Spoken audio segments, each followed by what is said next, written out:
Chapter 16. Each day presented new faces amongst the volunteers at the charity house. They were older people who had retired but wanted to give their time to help those in need.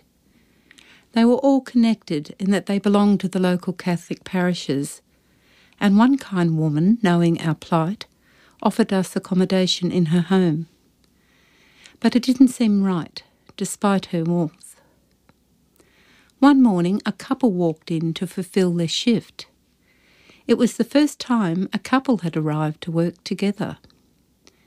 He had come to tidy the garden as his wife changed the linen in the rooms that were vacated and took the telephone inquiries. Julia was still asleep, as we had no urgent appointment that morning. They established that I was the mother of the young woman with cancer, obviously aware of our situation, and then offered us the use of their home, just like that. They were going on a holiday and the home would be empty. They lived within an accessible driving distance from the hospital, and they would be gone for 3 weeks. They were due to leave as our time expired at the cottage. There was something about them, a calmness that made their offer so genuine. I had no hesitation in accepting, and then we settled into a conversation about their forthcoming trip. They were going to Queensland, and I asked where and inquired if they ever visited my hometown. And indeed, they had on past trip. Jim was the custodian of the family tree, and had spent years, in fact, tracing all the branches that spread out from his mother's side. He had gone in search of her family, one of whom was married to the owner of a picture theatre.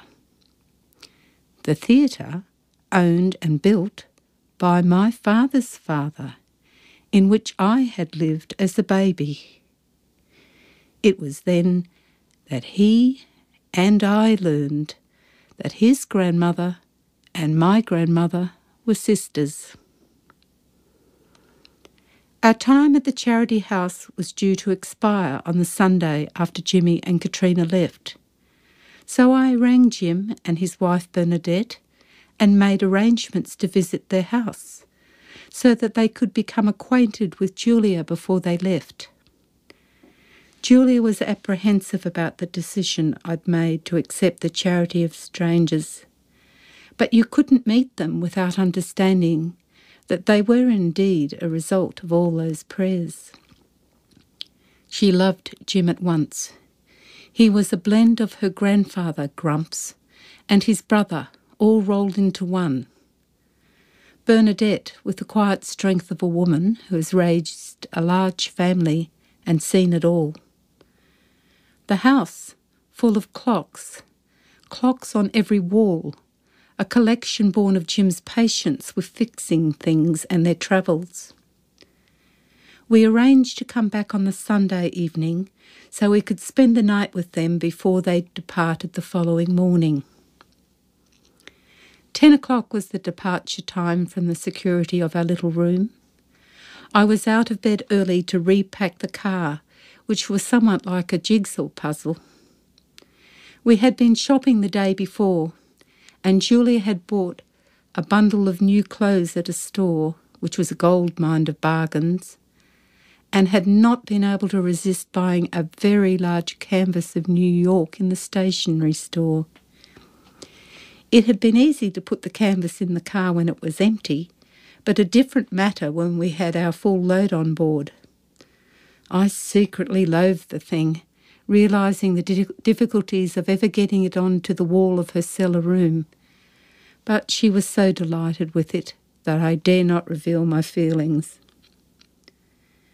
We had arranged to arrive at Jim and Bernadette's at 5 in the afternoon because Julia felt unable to face a day of social interaction.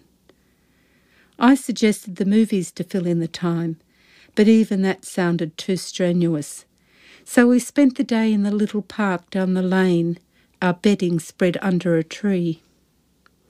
She slept most of the day, and I read my book, until it was time to cart all our goods and chattels to our new home, where Jim and Bernadette were waiting with the cookie jar filled to the brim with the slices that Bernadette had baked to make us feel welcome. After dinner, Julia retired to her very own room. The seasons had changed and winter had crept up on us, although Julia did not seem to respond to the cold when up and about. The bed had an electric blanket, and she had discovered that heat helped to alleviate the pain. And there on the bed, blue sheets, the best colour of all, and Natalie tucked in, looking quite at home too. They were gone before we woke in the morning, and she reported a good night's sleep. It was then that she discovered the relief of the bath. There had only been a shower at the cottage, but now she was able to immerse herself whenever the pain took over.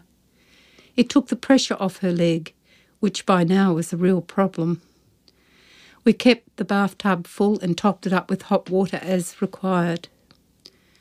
We were no longer sharing with other residents, and the privacy was a welcome change. She was still reluctant to reach for the morphine, and I had to encourage her when it was really needed. I took responsibility for keeping track of the time, producing meals and her medications at the appointed time. But we worked in partnership, as she was determined there would be no slip-up with the drug. With our own rooms, I was no longer aware of how her nights passed, because she did not want to burden me. I felt it was an opportunity for her to truly reflect on her situation, as up until this time she had always been supported by someone else. I was only metres away, but we agreed that if I was needed she would use the phone. She only ever called me once, but she made many calls in the middle of the night, especially to friends overseas, so that the reality was she was never alone, and she would hobble into the bath unaided when the pain took control. She would sleep until late, when I would have her daily juice ready, a different cocktail every morning for her amusement as much as mine. Small pleasures in a world that was becoming more restrictive each day, although the pain in her stomach had settled down. But Julia did not want to admit to the reality, afraid that if they knew on the trial how sick she was, then they would cancel her medication.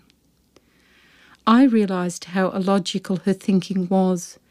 We were dealing with experts who knew what they were observing, and they would make their decisions based on their own observations. But it didn't seem right to remove her faith in her own willpower.